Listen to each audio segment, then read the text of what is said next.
Anda yang seringkali mempelajari urusan dunia, malam pertama di dunia, coba cek persiapan Anda malam pertama di alam kubur. Apa kira-kira yang terjadi? Saat diantarkan dengan banyak orang, ditinggalkan sendirian, suasana tidak ada yang menemani, ya, Masya Allah. Ayo, coba disiapkan ya.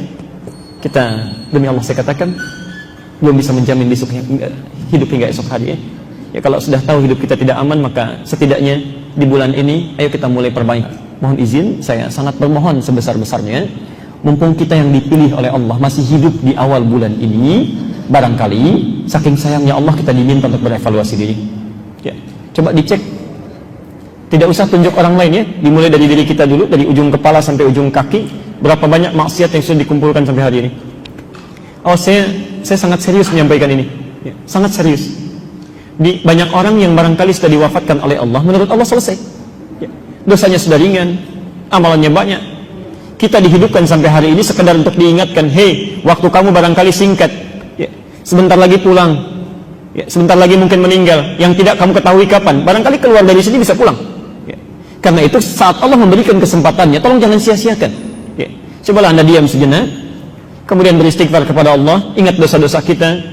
Maaf, berapa kali mata ini salah pandang, berapa kali lisan salah bertutur. Barangkali Anda yang jadi suami, berapa kali telah marah pada yang tidak pada tempatnya, keliru berucap ya.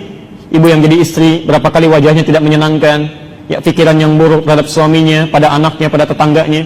Yuk, sebelum diwafatkan coba ingat-ingat dulu itu ya. Belajar untuk menangis ya, jangan terlalu banyak tertawa, belajar untuk menangis. Coba malam ini menangis ya. Tak mampu besok, tak mampu lagi besok ya. Kalau tidak mampu lagi, coba tangisi diri kita yang belum bisa menangis ya. Itu insya Allah ada kebaikan-kebaikan bisa didapatkan ya. Mudah-mudahan Allah jadikan kita termasuk orang-orang baik yang punya kesempatan untuk memperbaiki diri ya. Saya pekan lalu sempat di Tanah Kusir. Alhamdulillah Allah berikan macet itu pas dekat pemakaman itu ya. Alhamdulillah sekitar 15 menit saya lihat ke kiri begini ya. Begitu lihat ke kiri saya berpikir, Allahu Akbar, apa yang telah saya lakukan ya. Mengapa manusia banyak mengumpulkan tanah yang luas, tempat yang luar biasa, bangunan yang tinggi, ternyata ketika pulang ya dicari-cari 200 meter yang ada 2 meter pun tidak ya, 2 meter pun tidak ya. Cari tempat-tempat yang tinggi, rumah yang mewah, begitu pulang begitu sederhananya. Dan hebatnya manusia yang saat punya sesuatu dalam hidupnya tidak mau berbagi, saat meninggal dipaksa oleh Allah untuk berbagi. Ini kamu yang sangat eksklusif tinggal di komplek itu, yang tidak mau melihat pada yang lainnya, tidak mau berbagi, saya tempatkan di satu tempat yang berbagi dengan yang lainnya. Cuman 2 meter, 2 meter, 2 meter, dempetnya luar biasa ya. Apa yang telah Anda lakukan ya.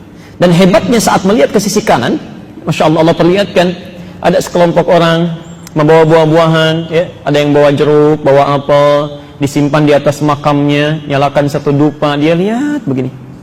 Itu saya perhatikan betul momen itu, saya tunggu-tunggu berapa menit. Allahu Akbar, ternyata yang mau dikasih buah di dalam itu gak keluar, Bu. Gak keluar, dia buka, terima kasih, diambil misal ya. Dan yang lihat itu cuma bengong aja, Pak, lihat begini tuh. Ternyata betul kata Quran, kalau sudah kita masuk ke dalamnya gak akan bisa keluar. Paling-paling cuma berharap, farji'na na'mal salihah inna muqinun. Ya Allah, tolong kembalikan kami, beri kesempatan sedikit saja, kami yakin sekarang engkau benar ya. Mumpung sekarang masih diberi kesempatan, coba perbaiki ya. Cobalah belajar pada anak-anak Palestina itu ya. Anak-anak Libya, anak-anak Syria. Kenapa diwafatkan masih kecil-kecil itu, 4 tahun, 5 tahun, 6 tahun. Anda jangan hanya menghadirkan kasihan mereka, barangkali kita yang dikasihani itu ya. Itu anak-anak di sana, informasi saja ya, 4 tahun, 5 tahun itu rata-rata, Bu, hafal Quran ya. Paling minimal paling setengah Quran, 10 juz, 15 juz itu ya. Makanya Allah sayang pada mereka. Nah, kamu capek hidupnya, sudah sesuai dengan ajalnya, sudah selesai, pulang, sini, pulang. Kamu makan roti setengah juga kadang-kadang dibagi 16 orang, saking gak ketemunya puasa berhari-hari ya.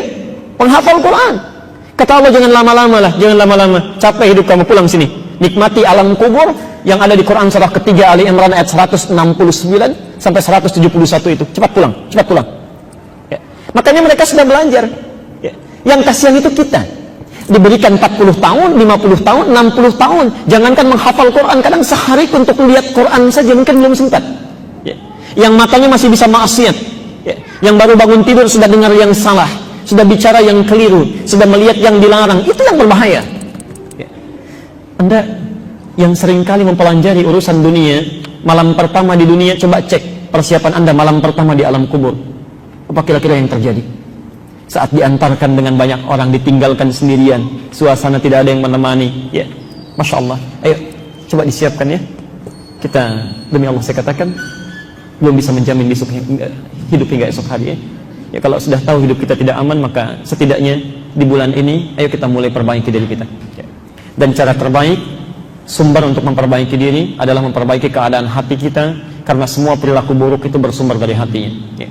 Kata Nabi SAW, inna fil jasadi mudghah idza salahat salahal jasadu kulluh wa idza fasadat fasadal jasadu kulluh ala wahyal qalbu. Ya. Sungguh di dalam tubuh setiap manusia itu ada segumpal daging sekunyahan saja, ya, tapi sangat menentukan keadaan perilakunya, sifat dan sikapnya. Kalau itu baik maka akan baik semua sifat dan sikapnya, dan kalau itu buruk, maaf, maka akan buruk semua sifat dan sikapnya. Itulah hati, dan kajian kita adalah kajian tentang bagaimana menyucikan keadaan hati kita, sehingga ketika pulang